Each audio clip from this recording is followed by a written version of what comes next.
seyakin-yakinnya itu hasilnya tidak bisa disamaratakan di seluruh Indonesia. Karena itulah di sini kami berikan kebebasan untuk menentukan kisi-kisinya, kemudian mengembangkan kisi-kisi, menurunkan menjadi soal dan seterusnya. Ini agar Bapak Ibu leluasa mengadaptasi situasi dan kondisi yang ada di lapangan. Ini nanti kalau dibuat nanti malah penyeragaman tidak baik karena situasinya berbeda. Nah, itu prinsipnya Pak kemarin tadi Pak siapa nih? Sangat bagus sekali ada kolaborasi dari unsur kabupaten kota di Semarang, kemudian dinas KKP dilibatkan sebagainya untuk. Tapi itu Pak catatannya, tolong tidak kemudian ini dikolaborasi untuk membuat soal sama untuk satu kabupaten atau kota, tapi serahkan saja kepada satuan. Nah, terus apa? Gunakanlah kolaborasi itu untuk memisahkan, untuk menambah kompetensi bagaimana guru kita ini mampu membuat kisi-kisi dan soal yang baik. Itu. Yang berikutnya tentang online. Kalau online itu dugaan saya, itu berarti soalnya hanya mengukur kognitif. Jadi hanya 30%. Itu pun hanya PG bisa jadi hanya jodoh. Tapi jauh lebih penting dari itu adalah penilaian keterampilan, penilaian sikap yang itu tidak mungkin dilakukan secara online bersama-sama. Ini mohon betul-betul untuk diperhatikan.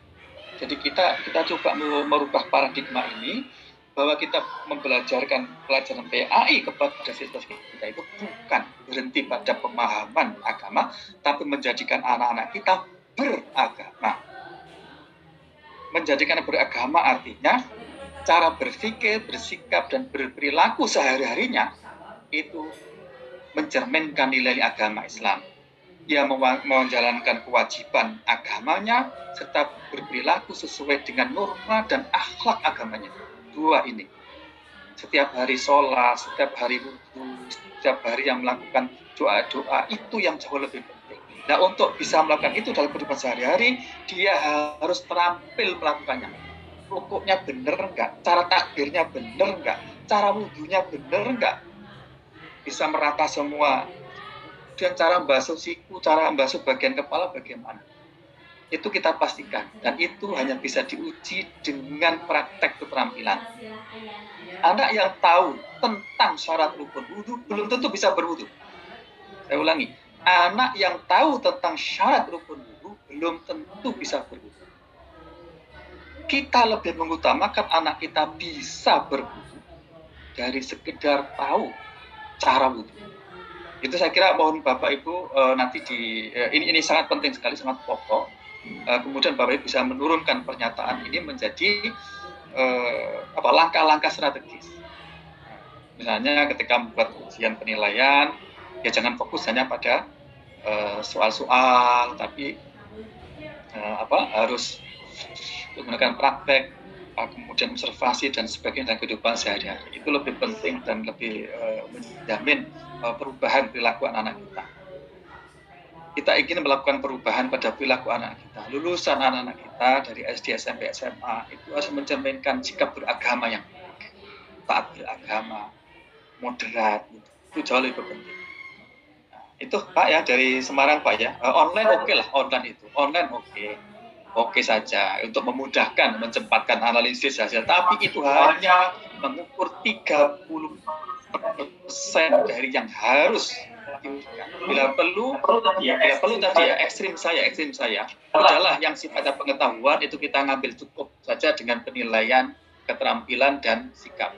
Asumsinya anak yang bisa sholatnya sah, rukun, cara takbirnya kabeh benar, berarti dia tahu tentang sholat. Tentang sholat namanya pengetahuan. Nah, itu asumsinya. Nah, terima kasih. Saya kira itu menjadi potensi sekali. Saya kira cukup lagi. Mungkin ada waktu. Oke, terima kasih Pak Sudi telah menjawab 3 pertanyaan tadi. Kita rumuskan dalam panduan ini. Kami sudah menyusun itu Pak. Kami sudah berbicara dengan Sudit MDB dan seterusnya. Insya Allah. Sudah kita mulai Pak di sini Pak. nanti menjadi tantangan kita yang menceritakan betapa anak kita sudah SMP, sudah SMA, tapi hal yang sifatnya fardu ain, ajaran-ajaran Islam yang sangat pokok itu belum dikuasai. Karena itulah sistem penilaian ini tadi di judis ini Bapak Ibu sekalian, ujian keterampilan itu tidak kita ratakan di pusat, tapi disesuaikan dengan hasil asesmen awal dari anak-anak kita. Dalam hal misalnya anak SMA belum bisa sholat, berarti ujian akhirnya atau ujian kelulusannya ya itu saja. Karena itu, tadi saya bukakan sedikit sebentar lagi, karena ini penting. Tadi yang tabel tadi, bahwa keterampilan keagamaan tadi, yang tabel, itu cara membacanya ini yang saya sampaikan, Bapak bisa melihat ya. Ketika anak SMA atau SMP belum bisa wudhu misalkan, berarti yang harus diujikan itu berarti yang tentang wudhu. Karena itu ini dicentram di semua jenjang, Bapak Ibu, dicentram di semua jenjang. Tapi ketika hasil asesmen awal itu menyatakan ternyata anak-anak di SMP atau SMA ini sudah menguasai apa yang harus dikuasai di SD, nah berarti yang diujikan itu adalah yang berikutnya. Tapi prinsipnya sekali lagi, hal-hal yang sangat mendasar, yang sifatnya itu fardu ain, itu betul-betul harus dikuasai lulusan kita di semua jenjang. Yang fardu ain kan bisa dihitung, 1, wudhu, jelas, karena sholat tanpa wudhu tidak mungkin. 2, tentang sholat. Bicara tentang sholat itu berarti praktek gerakannya benar, doa di dalam sholat benar, syukur-syukur ditambah dengan doa setelah sholat. Wudhu, tayamum itu juga termasuk. Yang lain-lain itu fardu kifayah. Contoh misalnya praktek memandikan mayit, praktek sholat itu fardu kifayah. Itu nanti aja kalau sudah dikuasai yang fardu ain. Termasuk simulasi wudhu, simulasi bagi anak SMA ya, itu mandi besar. Itu perlu. Bagaimana cara melihat atau memastikan bahwa anak-anak kita itu cara mandinya itu sudah benar. Meratakan air, kemudian sebenarnya itulah Bapak Ibu sudah tahu lagi. Jadi maka apa yang diujikan ini tidak disamakan untuk secara nasional tidak. Sekali lagi disesuaikan dengan situasi kondisi yang ada. Kira-kira itu Bapak tadi luar biasa. Kemudian karena itu untuk mencapai tadi kan ada pertanyaan tadi bagaimana penilaiannya ini, maka di awal tahun misalnya masuk kelas kelas awal tahun bisa kelas 12 atau kelas 9 misalnya, itu di asesmen awal anak ini sudah bisa apa dan mestinya harus bisa apa ya. Sudah bisa apa ini menjadi titik awal untuk menuju ke harus bisa apa. Nah, kemudian ini dijadikan kontrak yang harus diselesaikan dalam 1 tahun. Jadi ujian itu sehingga tidak terpaku hanya di akhir, tapi bisa dimulai di awal tahun, di bulan pertama semester terakhir, terus begitu, yang sehingga pada akhir dari mau kelulusan itu semua yang harus dikuasai sebagai syarat kelulusan itu sudah tercapai semua. Dan hal begini kan sangat teknis. Dan panduan ini itu memungkinkan itu dan menyarankan untuk kelulusan dijadikan kontrak awal tahun, kemudian dijadikan sebagai program untuk pencapaian. Kira-kira itu. Terima kasih pertanyaan tadi dari Sultan. Terima kasih. Oke, yang masih mau bertanya? Apakah dengan video langsung itu teknis? Tapi prinsip yang harus kita pegang adalah bahwa menguji atau menilai itu harus objektif, harus menguji apa yang harus diuji dan seterusnya. Sepanjang praktek dengan itu bisa menggambarkan kemampuan aktualnya, masya Allah, memanfaatkan itu luar biasa. Tapi ketika misalnya menggunakan teknologi dengan video itu bisa objektivitasnya terganggu, misalnya memungkinkan itu dikendalikan oleh orang ketiga ketika membuat video dan sebagainya, atau itu objektif, atau penilaiannya itu bias misalnya, maka bisa dilakukan. Jadi sepanjang prinsip-prinsip penilaian itu bisa terakomodir, saya kira sangat luar biasa. Kan Ibu bukan transformasi digital itu untuk memudahkan pekerjaan kita ini, tapi ingat, menggunakan digital teknologi, hal prinsip tidak boleh itu prinsip. Yang pertama, berharap untuk penyeragaman format dan sebagainya. Justru Juknis ini untuk menghilangkan penyeragaman seluruh Indonesia. Tolong dicatat betul. Betul. Juknis ini untuk menghilangkan penyeragaman di seluruh Indonesia, tapi tidak menghilangkan prinsip. Oke. Formatnya terserah, Masya Allah, format itu banyak sekali. Guru kita lebih keren. Guru kita sudah kreatif buat format itu. Kalau buat contoh-contoh banyak, contoh banyak. Tapi contoh tolong tidak dijadikan sebagai kitab suci yang harus seperti itu. Ini tergantung keberanian kita untuk melakukan hal yang berbeda. Tapi ingat satu hal pesan saya. Kita harus fokus kepada kepentingan anak, kepentingan siswa kita, kepentingan anak-anak kita. Itu saja. Boleh format apapun, tapi kepentingan anak, demi kompetensi anak, demi kebaikan anak, demi masa depan anak harus diutamakan. Sekali lagi, Juknis ini untuk menghilangkan format yang penyeragaman, materi yang seragam. Oke, karena itu kami tidak menentukan hal teknis, tapi prinsip harus penilaian dan sudah dijelaskan tadi. Yang kedua, integrasi atau kebijakan. Jadi saya sampaikan, kita punya kewenangan untuk mengatur terkait dengan penilaian agama Islam. Spesifik.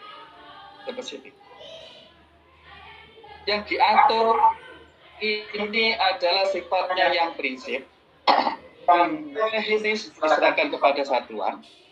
Dalam hal nanti bertentangan dengan misalnya dengan Pemda, dengan apa dan sebagainya, pertanyaannya menang siapa? Yang menang itu tolong dimenangkan kepentingan agama. Karena al-wilayatul khos aqwa min al-wilayatil ammah. Kewenangan yang sifatnya spesifik itu lebih kuat daripada kewenangan yang sifatnya umum. Kita mengatur spesifik baik. Satu. Yang kedua, kalau Bapak Ibu teliti baca juknis ini, tidak mungkin bertentangan dengan juknis yang dibuat oleh Kemendikbud dan nanti selalu bisa diinkorporasikan ke dengan agar Kemendikbud. Karena kita mengatur hal yang prinsip, tidak mengatur hal yang teknis. Dan ini Bapak Ibu, kata-kata penting. Di dalam juknis ini ada beberapa hal yang masuk tangguh, yang sengaja didiamkan, tidak diatur. Itu artinya apa? Berarti Bapak Ibu bebas melakukannya sepanjang prinsip tadi tetap. Itu banyak sekali nanti di dalam juknis ini, tidak diatur. Itu artinya apa? Bapak Ibu bebas. Sekali lagi tergantung kepada keberanian Bapak Ibu melakukan sesuatu demi kepentingan kepada anak-anak kita. Jangan sampai ada kita lulus dari SD, SMP, SMA, nggak bisa ngaji, nggak bisa sholat, nggak bisa wudu, nggak bisa toharoh. Ini tolong dipegang prinsip ini. Oke, saya kira itu menjawab Pak. Ya, jadi tolong tidak takut dengan perbedaan, tolong tidak khawatir dengan melakukan sesuatu yang berbeda dengan penilaian-penilaian yang ada di mata pelajaran. Jadi begini, penilaian yang saya sampaikan ini menggunakan juknis ini itu tentu merujuk kepada kekhasan kita, kekhasan materi PAI yang tentu berbeda, bisa jadi berbeda dengan kekhasan yang ada di matematika, fisika, kimia, biologi dan seterusnya. Tapi saya pastikan hal prinsip pasti sama. Ini saya kira cukup menjadi perhatian buat sekalian, mohon untuk betul-betul diperhatikan. Terima kasih. Kemudian itu ada pertanyaan tuh Pak yang dari KS ini. Ini bertanya, kalau di SD anak-anak paling sedikit yang bisa baca Al-Quran jadi sangat sulit untuk bisa sholat. Waktu kita sangat terbatas. Jadi bagaimana solusinya? Satu, solusi itu tergantung situasi yang dihadapi Bapak Ibu. Jadi spesifik. Karena itu yang paling tahu solusi adalah Bapak Ibu. Prinsip menyelesaikan solusi adalah cari sebabnya itu kemudian dihadapi, ditangani. Satu. Yang kedua, ada kesulitan waktu dan seterusnya. Dalam panduan ini, Bapak Ibu bisa bekerja sama dengan siapapun, asalkan kredibel. Saya ulang lagi, dalam penilaian ini Bapak Ibu bisa bekerjasama dengan siapapun, asalkan kredibel. Baik individu maupun lembaga. Melibatkan dunia miliar tadi yang disarankan dari NTT luar biasa, betul Pak. Kalau kita belajar mengandalkan 2 jam pelajaran untuk memahami semua tentang agama kita, yang kurang 2 hari akan tercapai itu. Itu lebih efektif kalau kita bekerjasama dengan TPK, dengan KKD, dengan dunia miliar, pondok pesantren di samping dan sebagainya, dengan orang tua dan seterusnya itu. Jadi Bapak Ibu silakan melakukan inovasi kreativitas dalam menghadapi situasi sulit yang KS sampaikan ini. Keterbatasan waktu lah, sholat nggak bisa karena belum bisa baca Quran. Itulah tantangan real kita. Itu tantangan real kita. Tapi apapun yang kita hadapi, anak lulus SD, baca Qurannya mesti harus hafal. Yang nggak bisa kita tawar adalah anak lulus SD harus bisa wudhu, bisa sholat misalnya. Saya kira ini semoga bisa menjawab.